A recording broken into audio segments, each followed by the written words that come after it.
દીધું કે હંમેશા સર્વથા દરેક સ્થિતિમાં ભગવદ આશ્રય હોવો જોઈએ.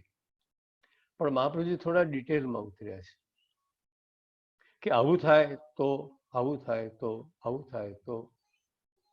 કેટલાક નિમિત્તો બતાવ્યા છે, કેટલાક એક ઉદાહરણ તરીકે, એક માર્ગદર્શન તરીકે. આમ થાય તો પણ કૃષ્ણનો આશ્રય, આમ થાય તો પણ કૃષ્ણનો આશ્રય, આમ થાય તો પણ કૃષ્ણનો આશ્રય. આ શ્લોકોમાં એ વાત સમજાવવામાં આવી છે. હું પેલા શ્લોક વાંચું છું.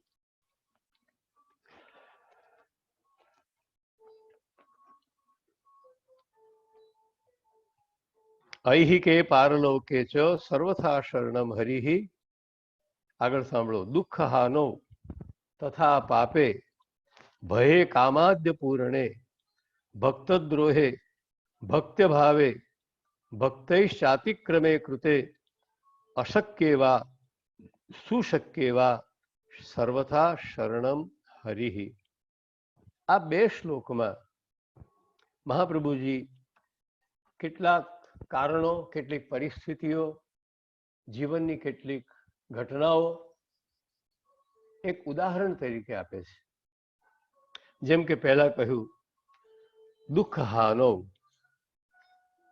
એટલે જીવનમાં આવતા દુઃખને દૂર કરવા માટે, દુઃખની હાનિ થાય ત્યારે પણ શ્રી કૃષ્ણનો આશ્રય દ્રઢ હોવો જોઈએ. આમાં એક ટીકામાં એક વાત બહુ સરસ કહી છે. દુઃખસ્ય હાનો પ્રાપ્તાયામ અપી હર્ષવશેન શરણ વિસ્મરણમ ન કાર્યમ. શ્રી રઘુનાથજીનું આ વચનામૃત છે. આપણે જ્યારે સંકટમાં આવીએ છીએ ત્યારે ભગવદ આશ્રય બરાબર દ્રઢતાથી પકડી રાખીએ છીએ. ભગવદ આશ્રયને, ભગવત સ્મરણને, પ્રભુના સ્મરણને, પ્રભુને પ્રાર્થના કરીએ, વિનંતી કરીએ, પ્રભુ મારી રક્ષા કરો વગેરે વગેરે. પણ પછી શું થાય છે કે એ દિવસો જ્યારે ટળી ગયા, એ આપત્તિ જ્યારે ટળી ગઈ, દુઃખની હાનિ થઈ ગઈ, એટલે દુઃખ ગયું. પછી હર્ષ વશે ન, શ્રી રઘુનાથજી કહે છે, પછી આનંદમાં આવી જઈને એવું ન થાય કે આપણે ભગવાનને ભૂલી જઈએ, ભગવદ આશ્રય આપણો શિથિલ થઈ જાય. સંકટમાંથી ઉગરી ગયા પછી જેણે આપણને સંકટમાંથી ઉગાર્યા છે એને ભૂલી ન જવાય, એની સાવધાની રાખવી જોઈએ, એવું મહાપ્રભુજીએ સમજાવ્યું છે. બે અર્થ કરી શકાય. દુઃખની હાનિ માટે એટલે જીવનમાં આવી પડેલા દુઃખને દૂર કરવા માટે પણ ભગવદ આશ્રય છે. અને દુઃખ દૂર થઈ ગયા પછી સારા દિવસો આવે, સુખના દિવસો આવે ત્યારે સાવધાન રહેવાનું કે ભગવત શરણાગતિ, ભગવદ આશ્રય, ભગવત અનુસંધાન છૂટી ન જાય. જો એક વાત સાંભળો, જેના જીવનમાં સત્સંગ નથી, જેના હૃદયમાં હજી વિવેક નામનું તત્વ ઉદય પામ્યું નથી, એ માનવીને દુઃખમાં ભગવાન પ્રત્યે અભાવ આવશે, ભગવાન પ્રત્યે દોષ બુદ્ધિ આવશે. હું આટલી ભક્તિ કરું છું ને પ્રભુ મને કેમ દુઃખ આપે છે? જેના જીવનમાં સત્સંગ છે, જેના જીવનમાં વિવેક છે, એને આવું નહીં થાય. એમ કહેશે, મારા પ્રભુ મારી કસોટી કરી રહ્યા છે, મારા પ્રભુ મને વધારે સુદૃઢ બનાવી રહ્યા છે, મારા પ્રભુ એમની કૃપાનું કંઈક પ્રમાણ આપી રહ્યા છે, મારા પ્રભુ મને કંઈક સમજાવવા માંગે છે. ગમે તે થાય પણ મારા પ્રભુ મારું અહિત કરે નહીં. આ વિશ્વાસ એ સત્સંગનું પરિણામ છે. બીજું, આપણે કુંતાજીની વાત લઈએ. મહાપ્રભુજીએ ભાગવતજીના પ્રથમ સ્કંદમાં કુંતાજીની સ્તુતિ ઉપર સુબોધિનીજી પ્રગટ કરતા પહેલા એક વાત ઉપર બહુ ભાર મૂક્યો કે કુંતાની સ્તુતિ બધા કરતા ઉત્તમ છે.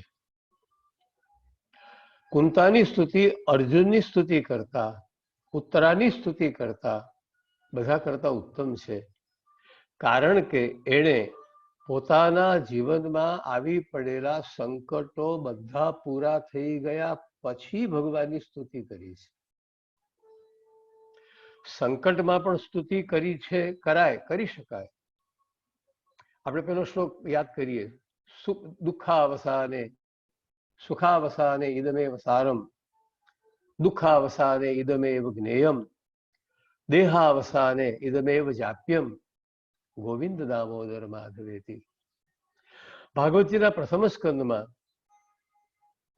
દુઃખમાં સંકટ આવી પડ્યું છે ત્યારે અર્જુને અને ઉત્તરાએ સ્તુતિ કરી.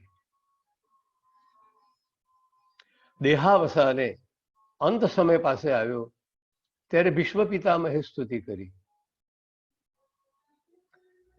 અને દુઃખાવસાને એટલે બધા દુઃખો ટળી ગયા, બધા જ વાદળો વિખરાઈ ગયા, હવે બધા સ્વસ્થ થયા, હવે કુરુક્ષેત્રનું યુદ્ધ પૂરું થઈ ગયું, હવે રાજા યુધિષ્ઠિર રાજ સિંહાસન ઉપર બિરાજમાન થઈને રાજ્ય કરશે. એ સ્થિતિમાં એ બધા દુઃખો ટળી ગયા પછી કુંતાજી ભગવાનની સ્તુતિ કરી છે. સંકટમાં ભગવાનની સ્તુતિ થાય, પણ એ સ્તુતિમાં ભાવના એ છે કે પ્રભુ મારી રક્ષા કરો. સંકટ ટળી ગયા પછી ભગવાનની સ્તુતિ થાય, એમાં એક અનુગૃહિત હોવાની ભાવના છે, આભાર દર્શનની ભાવના છે.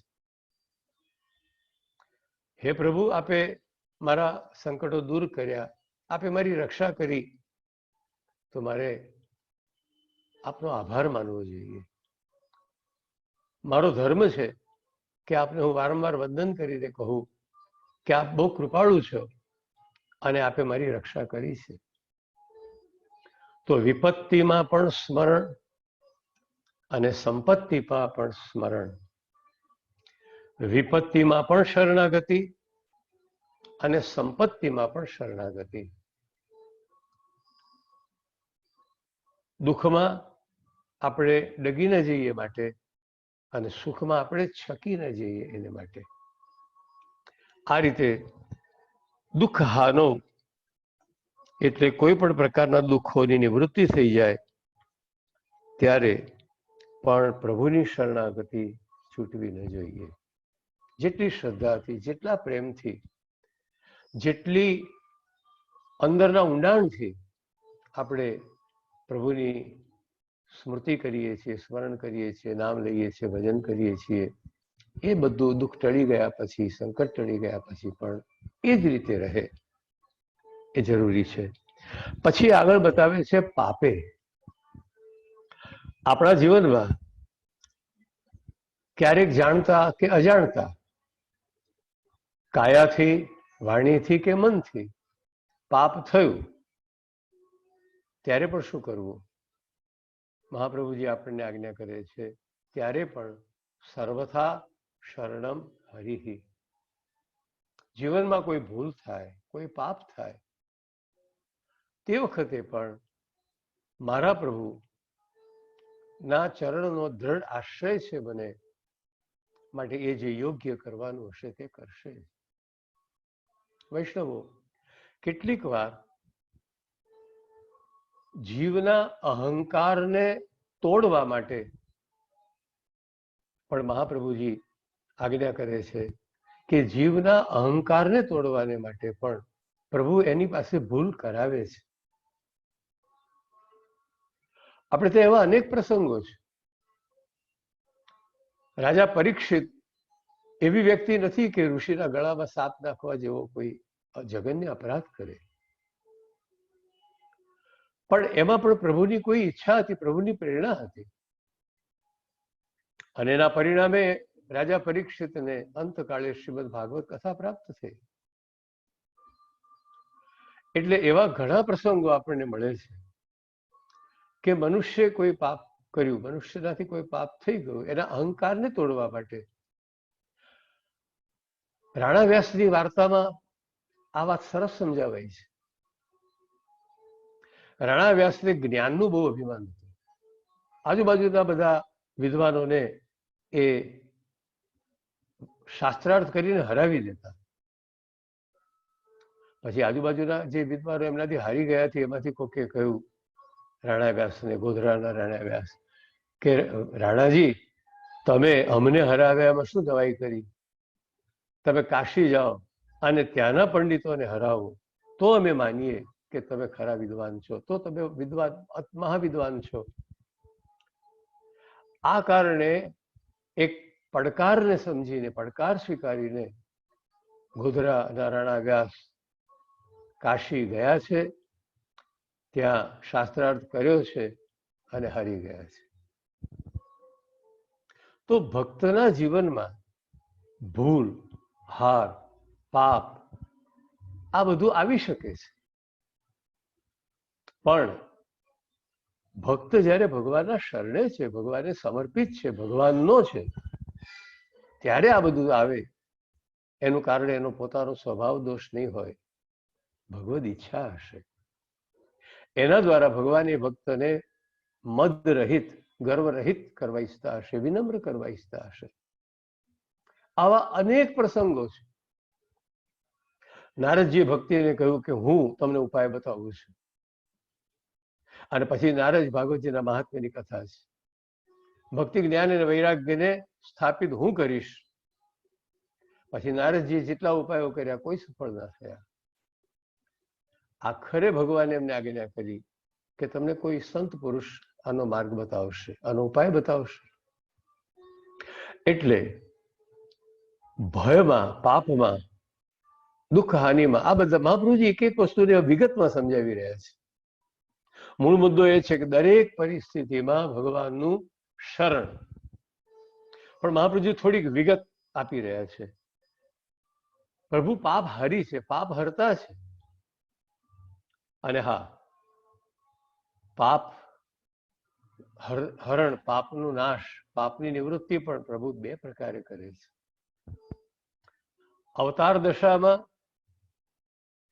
પણ પ્રભુ પાપ નિવૃત્તિ કરે છે, અનવતાર દશામાં પણ કરે છે. પણ એટલું ચોક્કસ છે કે જ્યાં પ્રભુ છે, જ્યાં પરમાત્મા છે, જ્યાં ભગવાન છે, ત્યાં પાપ નથી.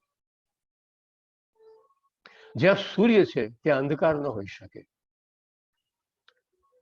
એટલે ભગવાન, ભગવાનનું નામ, ભગવાનનું સ્મરણ, ભગવાનની લીલા, આ બધું જ્યાં છે ત્યાં પાપ રહી શકતું નથી.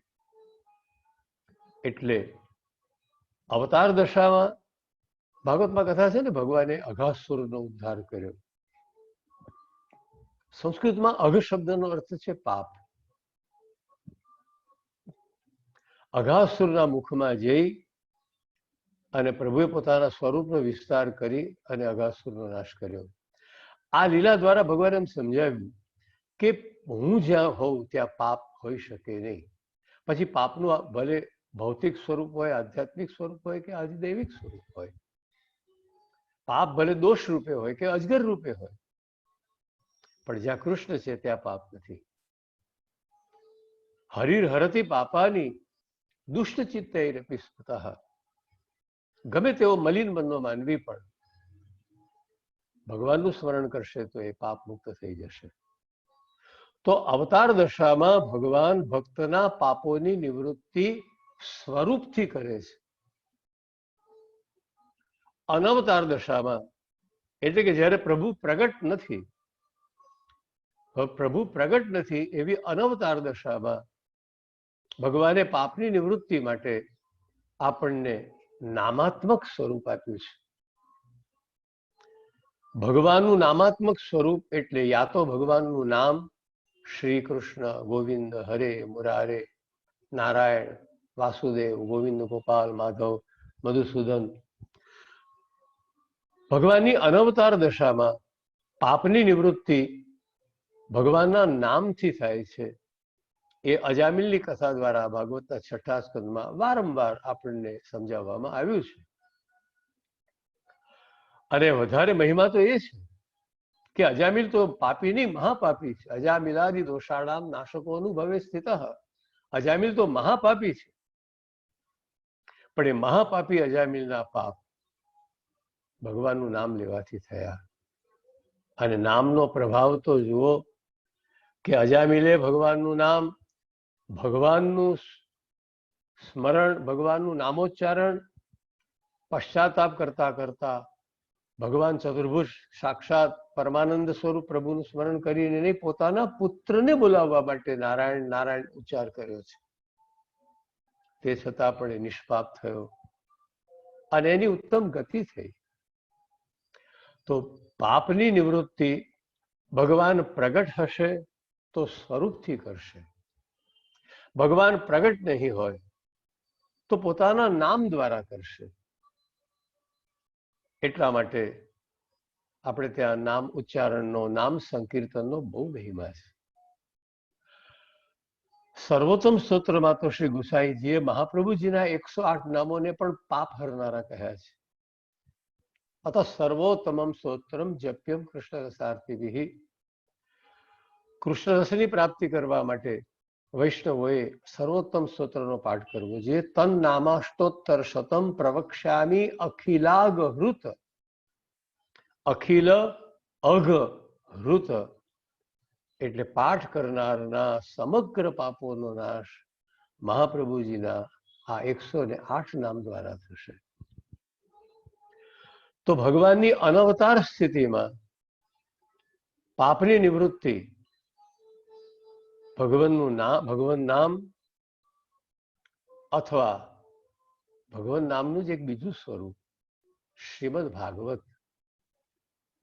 શ્રી કૃષ્ણ, ગોવિંદ, હરિ, મુરારી, નારાયણ આ બધા પણ નામાત્મક સ્વરૂપ છે, પણ એ નામ છે. શ્રીમદ ભાગવત પણ ભગવાનનું નામાત્મક સ્વરૂપ છે. ભાગવત પણ નિષ્પાપ કરે છે. એમ આપણે ધુંધુકારીથી લઈને અનેક ઉદાહરણો પણ પ્રાપ્ત થાય છે.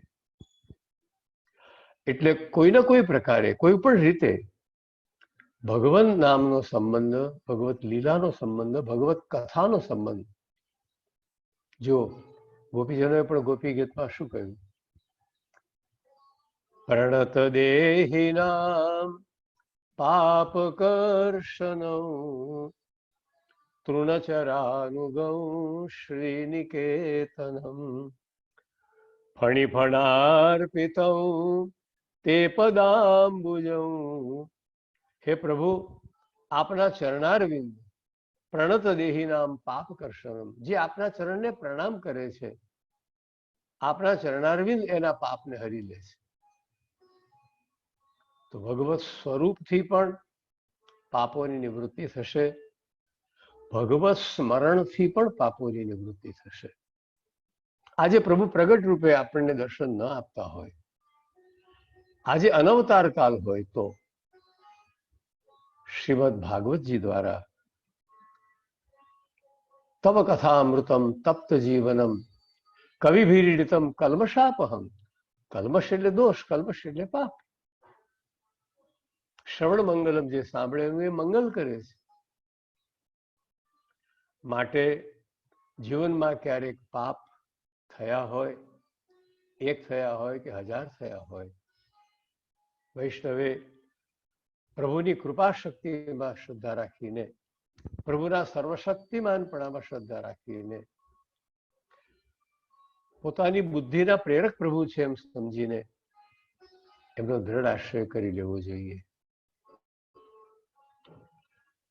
શ્રી શ્રી કૃષ્ણ ઇતિ શ્રુતિ સારમ નામ સ્વાર્થ જનાસ્તય તાપાપહમિતિ મંગલ રાવમ. વૈષ્ણવો, ભગવાન નામ જીવના પાપને પણ હરે છે અને ભક્તના તાપને પણ હરે છે. આપણા જીવનમાં 3 તાપ છે: આધિભૌતિક, આધ્યાત્મિક અને આધિદૈવિક. તાપત્રય વિનાશાય. આ બધા 3 પ્રકારના તાપને પણ, સંતાપને પણ પ્રભુ સર્વશક્તિમાન એને હરે છે. એટલે પ્રભુના નામ પાપહારી પણ છે, તાપહારી પણ છે, સાધન પણ રૂપ છે, સાધન રૂપ પણ છે અને ફલરૂપ પણ છે. એટલા માટે મહાપ્રભુજી શરણાગતિ ક્યાં ક્યાં, કઈ કઈ રીતે એનું અદ્ભુત પ્રમેય બલ પ્રગટ કરે છે, એ આપણને વિગત આપી આપીને સમજાવી રહ્યા છે. આગળ જોઈએ. ભય. જીવનમાં જ્યારે ભય આવે, રોગથી, રાજાથી, શત્રુથી, વિપરીત પરિસ્થિતિઓથી મરણ સુધીનો નાનો મોટો ભયનો પ્રસંગ આવે ત્યારે પણ સર્વથા શરણમ હરિ, ભગવાનને શરણે જવું, ભગવાનની દ્રઢ શરણાગતિ પકડી રાખવી. આપણી પાસે અનેક ઉદાહરણો છે. ગજેન્દ્ર ઉપર સંકટ આવી પડ્યું, એણે ભગવાનનું સ્મરણ કર્યું. દ્રૌપદી ઉપર સંકટ આવી પડ્યું, ભગવાને રક્ષા કરી. સુનેરી મેને નિર્બલ કે બલરામ, પિછલી સાખ ભરું સંતન કી આડે સવારે કા. જબ લગ ગજબલ અપનો બરત્યો, નેક સર્યો નહીં કામ. નિર્બલ ભય બલરામ પુકાર્યો, આય આતે રામ. દ્રુપદ સુતા નિર્બલ ભય તાદિન, તજી આye નિજ ધામ. દુશાસન की भुजा थकित भई, वसन रूप भय श्याम. सुनेरी मैंने निर्बल के बलराम. अपबल तपबल और बाहुबल, चौथो है बलराम. सूर किशोर कृपा ते सब बल, हारे को बल नाम. જેની પાસે કાંઈ નથી એની પાસે છેવટે ભગવાનનું નામ તો છે ને. સ્વરૂપ આપણી પાસે ન બિરાજતું હોય તો નામ તો બિરાજે છે ને. અને નામનો પ્રભાવ અજામિલના પ્રસંગમાં તત્વદીપ નિબંધમાં મહાપ્રભુજીએ સમજાવ્યું છે કે ભગવાન નામ પણ ભગવત સ્વરૂપ જ છે. ઠાકોરજીનું સ્વરૂપ અને ઠાકોરજીનું નામ એમાં કોઈ ભેદ નથી. ઠાકોરજી સર્વશક્તિમાન છે, ઠાકોરજીનું નામ પણ સર્વશક્તિમાન છે. અને એટલા માટે અજામિલને નામના આશ્રયથી પણ એનો ઉદ્ધાર થયો છે. તો જીવનમાં જ્યારે જ્યારે ભય આવી પડ્યો ત્યારે ત્યારે ભગવાનનું શરણ સ્વીકારવું જોઈએ. પ્રભુ જ એ ભયમાં પ્રેરણા આપશે, પ્રભુ જ આપણને નિર્ભય કરશે. શરણાગતિનો મહિમા નિર્ભય કરે છે, શરણાગતિ નિર્ભય બનાવે છે. એનું પ્રમાણ રામાયણમાં પણ છે. ભગવાન રામ પણ બોલ્યા છે, ભગવાન કૃષ્ણ પણ બોલ્યા છે. સકૃદેવ પ્રપન્નાય તવાસ્મિ ઇતિ યાચિતે, અભયમ સર્વભૂતેભ્યો દદામ્ય એતત વ્રતમ મમ. એકવાર કોઈ જીવ મારા શરણે આવી જાય, સકૃદેવ પ્રપન્નાય, એકવાર મારા શરણે આવી જાય, તવાસ્મિ ઇતિ યાચિતે, અને એટલું જ કહી દે, પ્રભુ હું તારો છું, પ્રભુ હું તારો છું, જેવો છે એવો પણ તારો. તવાસ્મિ ઇતિ યાચિતે, હું તારો છું પ્રભુ. આપણે તો પુષ્ટિ માર્ગમાં પંચાક્ષર મંત્રમાં પણ આ જ ભાવનાને વ્યક્ત કરીએ છીએ કે હે કૃષ્ણ હું તમારો છું. તો સકૃદેવ પ્રપન્નાય તવાસ્મિ ઇતિ યાચિતે, અભયમ સર્વભૂતેભ્યો દદામી એતત વ્રતમ મમ. એને બધાથી હું નિર્ભય કરું છું. તો ભયના સંજોગ આવે ત્યારે પણ પ્રભુની શરણાગતિ દ્રઢતાથી સેવવી જોઈએ. યા તો પ્રભુ એ ભયને દૂર કરશે, અને યા તો પ્રભુ એ ભયની સ્થિતિમાં, એ સંકટની સ્થિતિમાં આપણને એવું અદ્ભુત મનોબળ આપશે કે જે આપણી કલ્પનામાં પણ ના હોય. પ્રભુ સર્વશક્તિમાન છે. પાંડવોના જીવનમાં બધા દુઃખો દૂર નથી કરી દીધા. પાંડવોને 12 વર્ષનો વનવાસ મળ્યો છે, 13મા વર્ષનો ગુપ્તવાસ મળ્યો છે.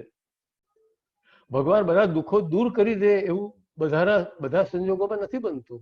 પણ હા, તમારો જો ભગવદ આશ્રય હશે, તમારી એનામાં ભક્તિ હશે, તમે એના હશો તવાસ્મી, તો એટલું નક્કી છે કે કાં તો સંકટને દૂર કરશે, અને કાં તો સંકટને સહન કરવાની અદ્ભુત, અકલ્પનીય એવી આપણને શક્તિ આપશે, એવી પરિસ્થિતિ આપશે, એવી મનસ્થિતિ આપશે. એટલા માટે ભયની સ્થિતિમાં પણ ભગવત શરણાગતિ મહત્વની છે. ભગવાનનો ભક્ત નિર્ભય છે. નૃસિંહ ભગવાન પ્રગટ થયા તો બધા ડરી ગયા. એમનું જે રૌદ્ર રૂપ હતું બ્રહ્માજી ડરી ગયા કે શું ભગવાન પ્રલય કરશે? મહાદેવજી પણ દૂર ઉભા રહીને સ્તુતિ કરી. લક્ષ્મીજી પણ ભગવાનથી ડર્યા છે. અને પ્રહલાદ નિર્ભય થઈને ભગવાનના ચરણમાં આળોટી પડ્યો છે. પછી ભગવાન શાંત થયા, ખોળામાં પ્રહલાદને લીધો. અને પછી પ્રભુએ પ્રહલાદને પૂછ્યું છે કે બેટા, બધાને મારો ભય લાગ્યો, તને કેમ ના લાગ્યો? ત્યારે પ્રહલાદે બહુ સુંદર જવાબ આપ્યો કે પ્રભુ, આપનાથી મારે શા માટે ભયભીત થવું જોઈએ? જંગલનો રાજા સિંહ જ્યારે આવે તો તમામ પ્રાણીઓ ભયભીત થઈને ભાગે, પણ એ સિંહના બચ્ચા તો ગેલમાં આવી જાય. સિંહના બચ્ચા તો બહુ ખુશ થઈ જાય કે મારો પિતા આવ્યો. પ્રભુ, આપ તો અમારા પિતા છો, આપ અમને નિર્ભય કરનારા છો, અને અમને આપથી ભય હોય? પ્રહલાદે કહ્યું, હા, મને ભય લાગે છે આપની માયાથી. મને ભય લાગે છે આપની માયાના જાત જાતના છેતરામણા રૂપોથી. ત્રસ્તોસ્મ્યહમ કૃપણવત્સલ દુઃસહોગ્ર સંસાર ચક્ર કદનાથ. આ સંસાર ચક્રથી મને ડર લાગે છે. આપનાથી મને શું ડર હોય? આપનું સ્વરૂપ ભલે ભયાનક હોય તો પણ એ ભયાનક નથી. ભયાનક લાગે તો પણ ભયાનક નથી, કારણ કે આપનું સ્વરૂપ છે. આપ તો આનંદરૂપ છો. એટલે આપણે ઘણી વાર હું ઉદાહરણ આપું છું કે પેલા મેળામાં માસ્ક લઈને ફરતા હોય છે, વાઘના કે સિંહના જેવા. તો પિતા એ માસ્ક લઈ અને પોતાના મોં પર ચડાવી દે અને પછી પોતાના પુત્રની સામે હાવ કરે તો પુત્ર તો ખડખડાટ હસવા લાગે, કારણ કે જાણે છે કે આ ભયાનક ચહેરાની પાછળ, આ ભયાનક માસ્કની પાછળ તો મારો પિતા છે. એટલે ક્યારેક ભગવાન પોતાના ભક્તોને કાં તો ભયમાંથી મુક્ત કરે છે અને કાં તો એને સહન કરવાનું અદ્ભુત સામર્થ્ય આપે છે. આગળ કહે છે, કામાર્થ પૂર્ણે.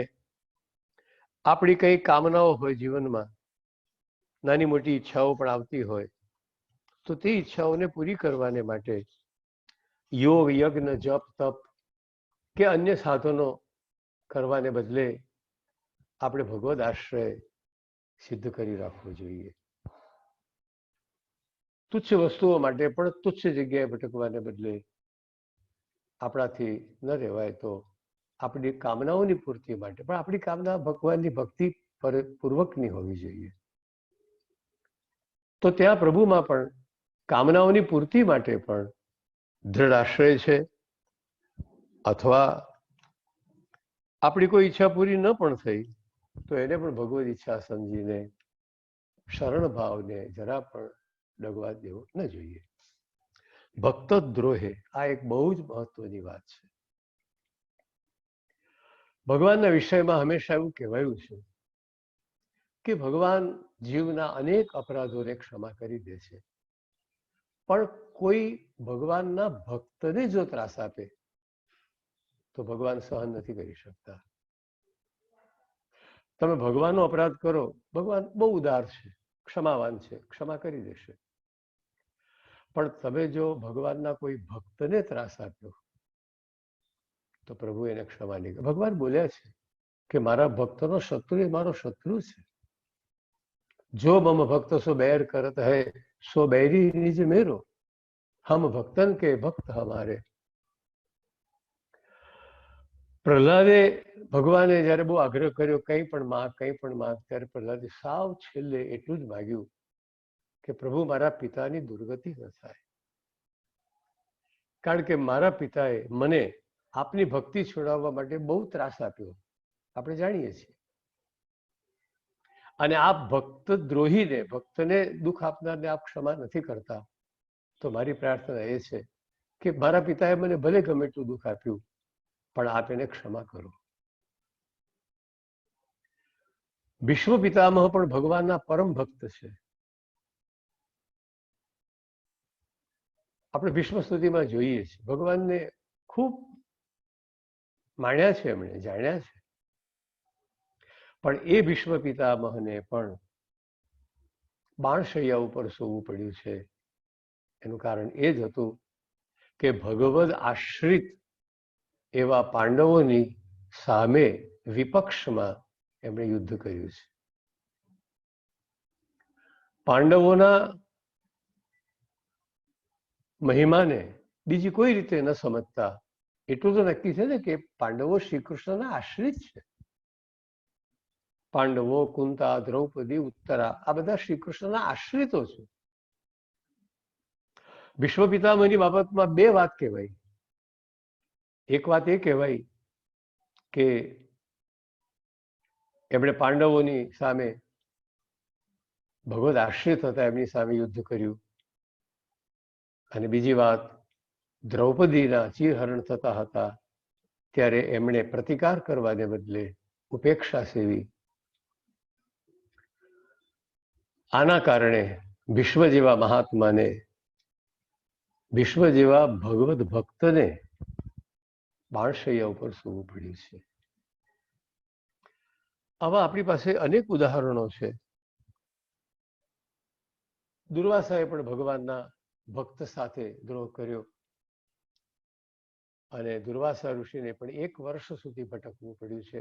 પાછળ બ્રહ્માસ્ત્ર પડ્યું. બ્રહ્માજીએ આશ્રય ના આપ્યો, મહાદેવજીએ આશ્રય ના આપ્યો, વૈકુંઠપતિ ચક્રધારી પ્રભુએ પણ આશ્રય ના આપ્યો અને આખરે દુર્વાસાને અમરીશ પાસે આવવું પડ્યું. તો ભગવાન પોતાના ભક્તના દ્રોહીને કદી પણ ક્ષમા કરતા નથી. છતાં પણ કોઈ કારણવશાત ભગવદ ઈચ્છાથી કે જીવના સ્વભાવની કોઈ દુર્બળતાથી, પ્રમાદથી કદાચ કોઈ ભગવદ ભક્તનો પણ અપરાધ થઈ જાય, ભગવદ ભક્ત સાથે પણ કોઈ દ્રોહ થઈ જાય, આપણાથી જાણે અજાણે પણ કોઈ ભગવદીયનું અહિત થઈ જાય, તો તે વખતે પણ સર્વથા શરણમ હરિહિ એ પરિસ્થિતિમાં પણ આપણે શ્રી કૃષ્ણનું શરણ ભાવ, શરણાગતિ દ્રઢતાપૂર્વક સ્વીકારી રાખવી જોઈએ. એ જ ઉપાય છે.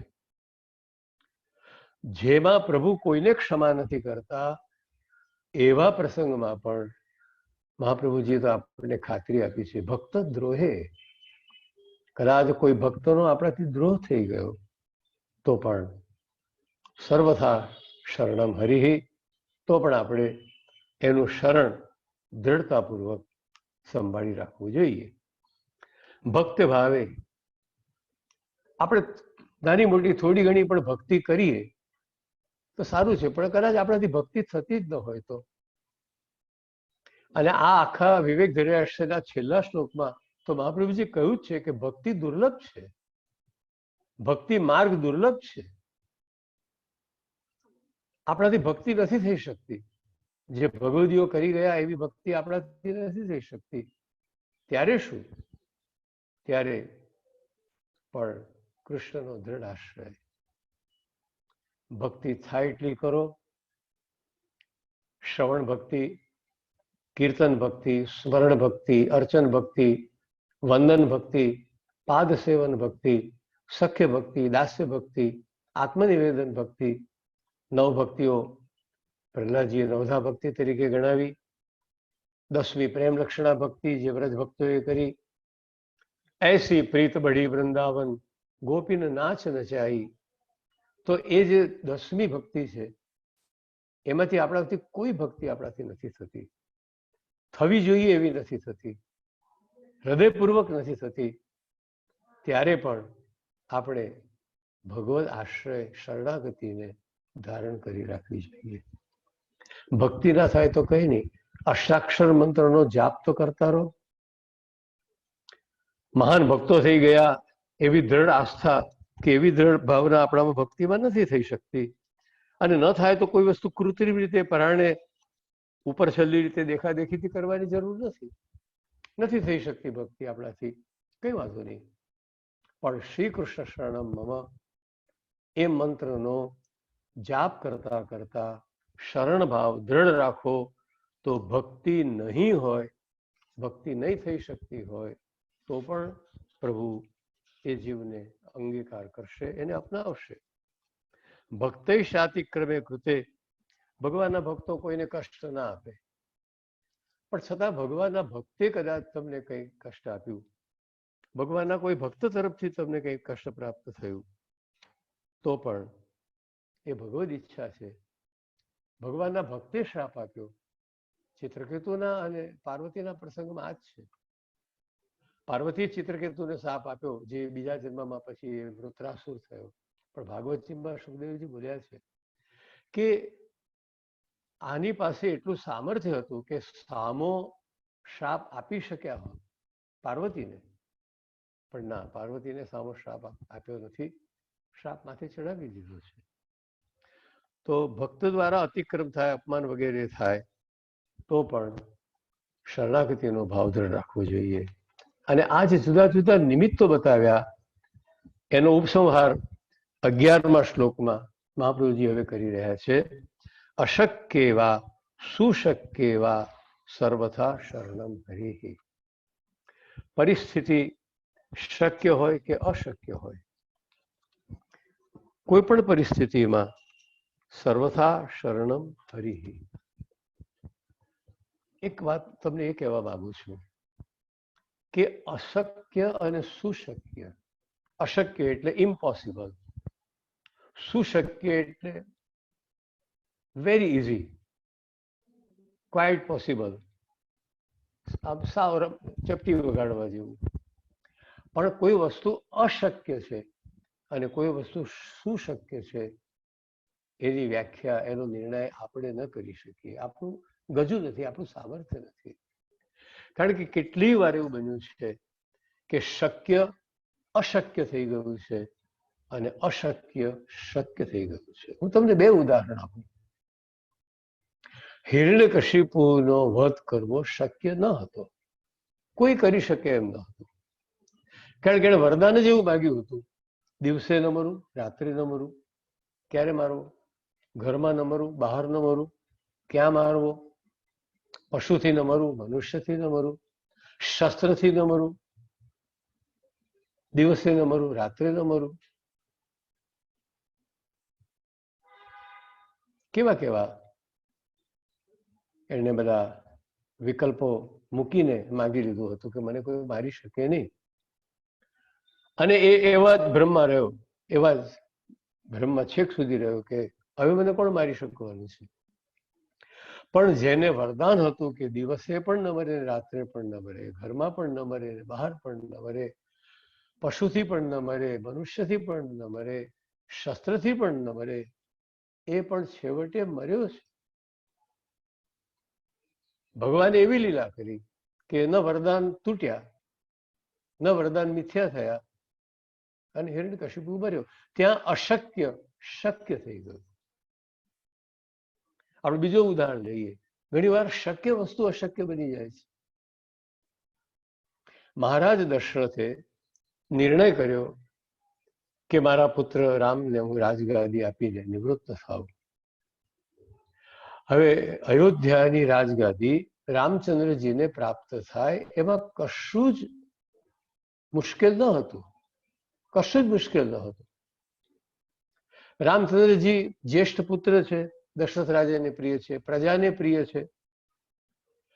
કૌશલ્યા, સુમિત્રા, કૈકેયી આ બધાને પણ રામ પ્રિય છે. તો આવતીકાલે સવારે રામનો રાજ્યાભિષેક થશે એ વાતમાં કોઈને જરાય શંકા ન હતી. રાત્રે લોકો તૈયારી કરી રહ્યા છે કે સવારે ઉત્સવ છે. પણ જે વસ્તુ સુશક્ય હતી, એકદમ શક્ય હતી, થવાની જ હતી, જરાય સંદેહ ન હતો, એ વસ્તુ ન થઈ શકી. અયોધ્યાના રાજ સિંહાસન ઉપર ભગવાન રામ બિરાજમાન થયા 14 વર્ષ પછી, અને એ દશરથ રાજાએ તો 6 દિવસ પછી પ્રાણ છોડી દીધા હતા. ઘણીવાર એવું થાય છે કે ભગવાનનો પિતા અને એ પિતા ત્યાં એ પિતાની છેલ્લામાં છેલ્લી ઈચ્છા એક જ હતી કે મારી આંખે હું મારા રામનો રાજ્યાભિષેક જોઉં. અને આ ઈચ્છામાં અજુગતું કંઈ ન હતું, છતાં ઈચ્છા પૂરી નથી થઈ. મારા રામનો રાજ્યાભિષેક હું જોઉં, પછી મારી આંખો મીચાઈ જાય તો વાંધો નથી. એવી દશરથ રાજાની ઈચ્છામાં કશું જ અયોગ્ય ન હોવા છતાં એ પૂરી નથી થઈ. આનો અર્થ એ જ થયો કે અશક્યમાં અને સુશક્યમાં, પોસિબલ કે ઇમ્પોસિબલ જે કઈ બાબત હોય એમાં આખરે તો શ્રી કૃષ્ણનો આશ્રય જ મહત્વનો છે. અશક્યવા સુશક્યવા સર્વથા શરણાગતમ હરિ. સર્વથા શરણાગતિ એ જ ઉપાય છે. એટલે આપણે કહેશો જ નહીં કે આ વસ્તુ આમ આપણે કહીએ ને ચપટી વગાડવામાં થઈ જાય, પણ ચપટી જ ના વગાડી શકો તો ઘણા લોકો કહે અરે આ કામ તો આમ ચપટી વગાડવા જેવું કામ છે, પણ ચપટી જ ના વાગે. ચપટી વગાડવી પણ ક્યારેક નથી થઈ શકતું, ન વગાડી શકે.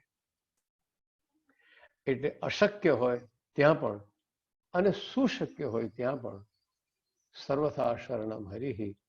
છેવટે તો ભગવાન જ શરણરૂપ છે. એ 11મો શ્લોક મેં પૂરો કર્યો. આ બધા જે નિમિત્તો બતાવ્યા, ભયમાં, પાપમાં, આપણાથી કોઈ ભક્તનો અપરાધ થઈ ગયો હોય, ભગવાનના કોઈ ભક્તે આપણને શાપ આપ્યો હોય, જીવનમાં કોઈ નાની મોટી ભૂલ થઈ ગઈ હોય, તો પણ એનાથી મન બાળ્યા વગર, એનાથી જીવ બાળ્યા વગર, એનાથી સંતાપમાં પીડાયા કરતા ભગવદ આશ્રય, શરણાગતિ એ જ આપણી પાસે ઉત્તમોત્તમ ઉપાય છે. મહાપ્રભુજી વારંવાર સર્વથા શરણાગતિ, સર્વથા સર્વથા બધી રીતે, મન વાણી ક્રિયા બધી રીતે એનું શરણ પકડી રાખીએ. અને એ શરણ ભાવનું સતત અનુસંધાન રહે એટલા માટે શ્રી કૃષ્ણ શરણમ મમ, શ્રી કૃષ્ણ શરણમ મમ નું જેટલું બની શકે એટલું રટણ કરીએ, મનથી કરીએ, વાણીથી કરીએ, અને એ રીતે આપણો શરણ ભાવ નિરંતર પ્રભુમાં દ્રઢ થતો જાય, થતો જાય, થતો જાય, તો મહાપ્રભુજીની આ આજ્ઞા, મહાપ્રભુજી આપણને જે તરફ લઈ જઈ રહ્યા છે એ સિદ્ધ થશે. આજે આપણે આશ્રયના સ્વરૂપમાં આટલું સમજ્યા. આશ્રય એટલે ભગવાન શ્રી કૃષ્ણની દ્રઢ સર્વથા શરણાગતિ. એ શરણાગતિને જાગૃત રાખવા માટે, સતત આપણા ચિત્તમાં રહે એને માટે બની શકે એટલો વધુ ને વધુ શ્રી કૃષ્ણ શરણમ મમ અષ્ટાક્ષર મંત્રનો જાપ કરતા રહીએ. એ જ ભગવદ આશ્રયનું સર્વોત્તમ લક્ષણ છે અને ઉપાય છે.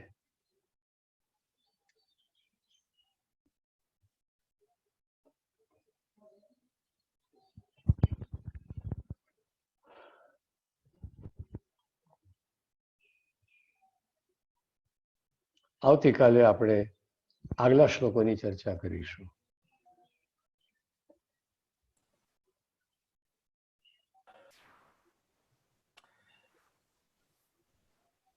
પૂજ્ય શાસ્ત્રીજીને ધન્યવાદ.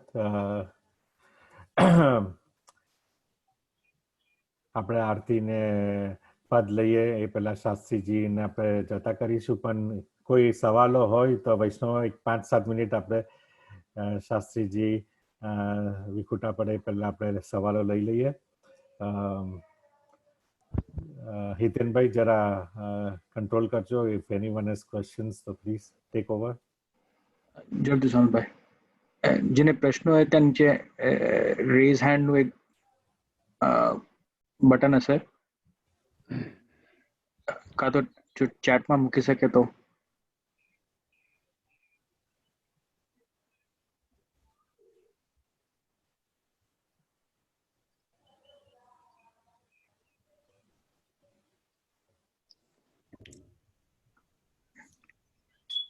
હિતેનભાઈ.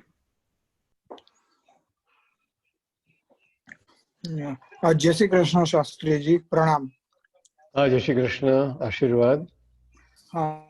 મારો પ્રશ્ન એ છે કે નાના બાળકને માટે એના મમ્મી પપ્પા જ સર્વસ્વ હોય, તો નાના બાળકને કઈ પણ તકલીફ પડે કે કઈ પણ એને જોઈએ તો એના મમ્મી પપ્પાને જ કે, લાઈક એના મા બાપ જ એની દુનિયા છે.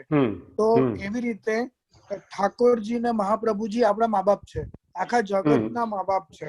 તો તમે એમ કહો છો કે આપણે ઠાકોરજીની પાસે કઈ માગવું ન જોઈએ કે કઈ યાચના ન કરવી જોઈએ કે એમને કઈ કેવું ન જોઈએ, એ બધું જ જાણે. પણ તો એ આપણા પિતા છે અને આપણે એમના બાળક છીએ, તો બાળક કોની પાસે જાય? બાળક મા બાપ પાસે જ જાય ને. સાંભળો, બે વસ્તુ ધ્યાનથી સાંભળજો. પહેલી વાત, મેં એ કહ્યું હતું કે તમે જે ઉદાહરણ આપ્યું ને, બાળક માતા પિતા પાસે જ માગે, પણ આપણે મહાપ્રભુજી, યમુનાજી, શ્રીનાથજી માતા પિતા છે, એમાં ફરક એટલો છે કે એ લૌકિક નથી.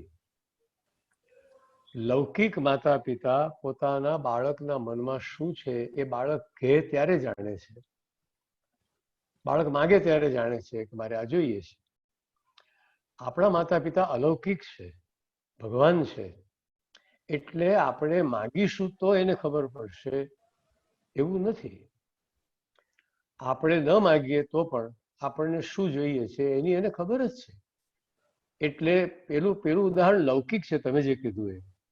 અને લૌકિકમાં છે, બાળકે કોઈ રમકડું જોઈએ છે તો એ માતા પિતાની પાસે માગશે તો માતા પિતાને ખબર પડશે અને માતા પિતા એને લાવી આપશે. કારણ કે ત્યાં માતા પિતા તો જીવ છે, મનુષ્ય છે, અંતર્યામી નથી. પ્રભુ પાસે માગવાની જરૂર એટલા માટે નથી કે પ્રભુ અંતર્યામી છે, એને તમે ન માગો તોય ખબર છે, જાણે છે. બીજું, મેં એ પણ કહ્યું હતું કે આપણે કઈ બહુ ઊંચી કોઠીએ પહોંચેલા ભગવદીઓ નથી, આ કળિયુગના સામાન્ય જીવો છીએ. એટલે મેં એ પણ કહ્યું હતું કે ભગવાન પાસે ન માગવું ઉત્તમ છે, પણ આપણાથી ન રહેવાય, મન વ્યાકુળ થાય તો ભગવાન પાસે જ માગવું. આમ તેમ ભટકવા કરતા ભગવાન પાસે જ માગવું. ફરીથી કહું છું, ન માગો એ ઉત્તમ છે, કારણ કે એને ખબર છે, એ સર્વજ્ઞ છે, અંતર્યામી છે. ન માગો તે ઉત્તમ છે, પણ ન રહેવાય. આજના સમયમાં આપણે એટલા બધા ઊંચી કોટીના ભક્તો નથી, અને ઊંચી કોટીના ભક્તોએ પણ ઘણી વાર વ્યાકુળ બનીને માગ્યું છે. તો માગવામાં કોઈ દોષ નથી, જરાય દોષ નથી. માત્ર માગો ને ન માગો, એમાં ન માગો ઉત્તમ છે. એ ન થઈ શકે તો માગો, પણ કારણ કે તમે ભગવાન પાસે ક્યારે માગશો? જયારે તમારી ભગવાનમાં શ્રદ્ધા હશે ત્યારે. તમે ભગવાન પાસે માગીને પણ એટલું તો સાબિત કરો જ છો કે તમે ભગવાનને માનો છો, તમારી ભગવાનમાં શ્રદ્ધા છે. એટલે માગવું ખરાબ છે એવું નથી કહ્યું. ઉત્તમ એ છે કે ન માગો, ન રહેવાય તો જરૂર માગો, ભગવાન પાસે જ માગો, આપણો અધિકાર છે. તમારો પ્રશ્ન સમજાયો તમને બરોબર? ઉત્તર?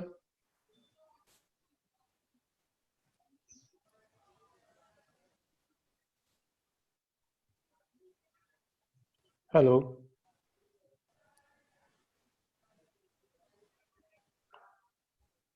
હેલો.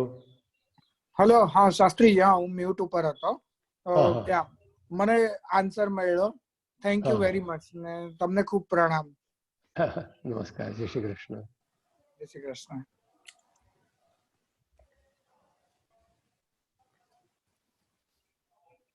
ઓકે, હવે બીજું કઈ ધારો કોઈ પ્રશ્ન હશે હજુ કાલનો દિવસ છે આપણી પાસે. એટલે છે વૈષ્ણવ શાસ્ત્રીજી જાય પહેલા છે કોઈને હોય તો 1 મિનિટ તરત હાથ ઊંચો કરો, નહીં તો પછી આપણે કાલે શાસ્ત્રીજી સાથે આપણે લાભ લઈ લઈશું. મધુબેન દેખાય છે. મધુબેન, જય શ્રી કૃષ્ણ. કેમ છો તમે ભાઈ? બધા મજામાં છે? અચ્છા. અને કાલે એમને ચંદ્રિકાબેનની સ્ક્રીન ઉપર લાવીશું થોડીક વાર માટે. હા, માસીને ખાસ માગણી છે. ના, જરૂરથી. કાલે એવી રીતે કરીશું કે 2-5 મિનિટ આવીને બધાને જય શ્રી કૃષ્ણ કરી શકે. કાલનો સત્સંગ કોઈનો ક્વેશ્ચન નરેન શાહનો ક્વેશ્ચન છે. હા, કાલનો સત્સંગ આપણે માસીથી જ ચાલુ કરીશું. કાલે માસીને આપણે મુખ્ય બનાવી. હા, જરૂર. અને નરેનભાઈ શાહનો પ્રશ્ન હતો કંઈક.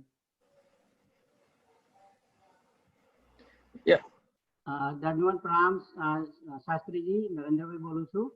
હા, જય શ્રી મારો કૃષ્ણભાઈ. હા, જય શ્રી કૃષ્ણ. મારો પ્રશ્ન એ છે કે આપણે છેલ્લું જે આપણે રજૂઆત કરી કે ભૂલ થઈ ગઈ હોય કોઈ વસ્તુ તો એને યાદ નહીં કરી અને આગળ વધવું જોઈએ અને ભગવાનના શરણમાં જઈ અને શ્રી કૃષ્ણ શરણમાં જપવું જોઈએ.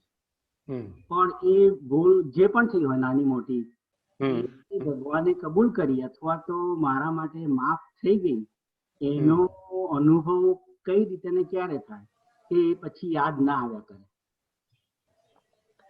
એવું છે, એનો કોઈ પુરાવા મેળવવાની જરૂર જ નથી. તમે ભગવાનનો દ્રઢ આશ્રય કર્યો, શ્રી કૃષ્ણ શરણમાં કહી દીધું, કરતા રહ્યા એટલે એ ક્ષમા થઈ. કારણ કે પ્રભુ તો પોતે ક્ષમાની મૂર્તિ છે. પુરાવાની શી જરૂર છે? મહાપ્રભુજી કહે છે જ પુરાવો છે.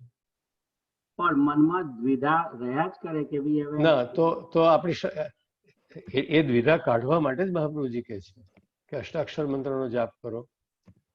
જે કંઈ થયું હશે એની ઈચ્છાથી થયું હશે અને એની ઈચ્છાથી જે થયું હશે તે થયું હશે. એ વાત પૂરી થઈ ગઈ. હવે એને મનમાં લઈને બળ્યા કરવાને બદલે મનમાં પ્રભુને પધરાવીને પ્રભુનું સ્મરણ કરતા રહેવું જોઈએ. પ્રભુની શરણાગતિ એ પણ મોટામાં મોટું પ્રાયશ્ચિત છે. એની શરણાગતિ એ મોટામાં મોટું પ્રાયશ્ચિત છે. જો ભાગવતના 6ઠા સ્કંદમાં અજામિલના પ્રસંગમાં આ વાત મહાપ્રભુજીએ નિબંધમાં બહુ સરસ સમજાવી છે કે પ્રાયશ્ચિત, પરીક્ષિત રાજાએ કહ્યું કે જાણે અજાણે પાપ થઈ જાય તો પછી એના પ્રાયશ્ચિત માટે શું કરવું જોઈએ? તો સુખદેવજી કહ્યું કે એક પ્રાયશ્ચિત તો કર્મ છે અને કર્મ છે. પેલા કોઈ ઘડાની અંદર મદિરા દારૂ ભરેલો હોય ને બહાર એને તમે ગંગાજળથી ધુઓ તો ઘડો પવિત્ર થયો ન કહેવાય. એમ પ્રાયશ્ચિત તો આપણને બહારથી પવિત્ર કરે છે, આપણા અંતઃકરણને શુદ્ધ નથી કરતું. એટલે ફરીથી માણસ પાપ કરી શકે છે. એટલે ભાગવતના 6ઠા સ્કંદમાં અજામિલના પ્રસંગમાં પ્રાયશ્ચિત કરતા પણ ઉત્તમ માન્યું છે ભગવત આશ્રય, ભગવત નામનો આશ્રય, ભગવત લીલાનો આશ્રય. એટલે શરણાગતિ એ સર્વોત્તમ પ્રાયશ્ચિત છે. એમ પ્રાયશ્ચિતથી પણ ઉપર છે. પ્રાયશ્ચિત તો કર્મ છે, શરણાગતિ ભક્તિ છે. શરણાગતિ તો ભક્તિથી અધિક છે. સમજ્યા? એટલે જ કહે છે કઈ ન કરો, બસ શ્રી કૃષ્ણ મમ કરતા રહો, એમાં બધું આવી જશે. હાજી, હાજી.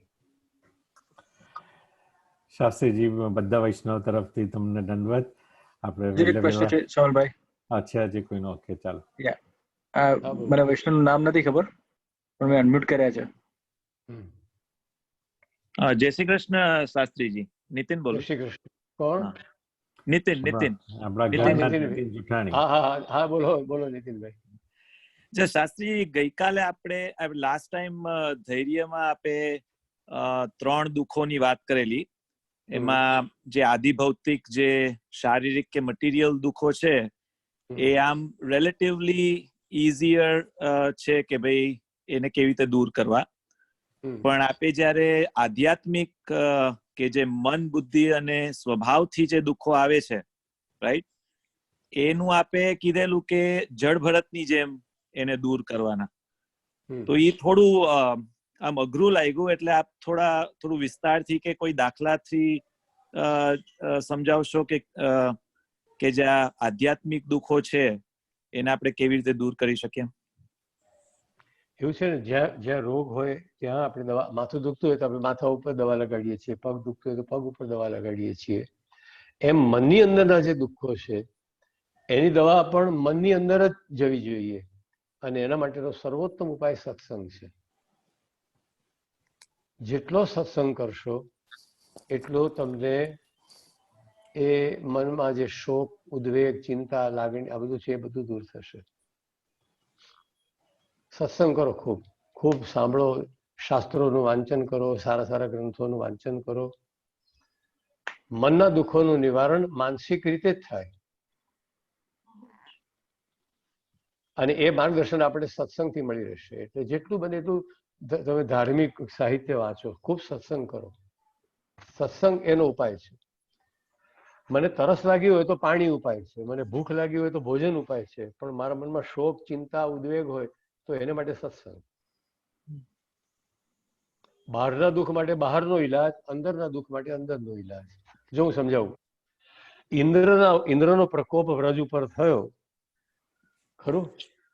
સાંભળો છો ને ધ્યાનથી? હા હા આ મુશળધાર વરસાદ પડ્યો ત્યારે ભગવાને ઉપદેશ નથી આપ્યો, ગોવર્ધન ઉઠાવીને રક્ષા કરી છે, બરાબર, ક્રિયાથી. પણ અર્જુન જયારે કુરુક્ષેત્રના રણ મેદાનમાં મૂંઝાયો છે ત્યારે ભગવાને ક્રિયા નથી કરી, ત્યાં એને ગીતાનું જ્ઞાન આપ્યું છે. વરસાદ એ બહારનું દુઃખ છે, ત્યાં ભગવાને ગોવર્ધન ઉઠાવ્યો એટલે ક્રિયા કરી,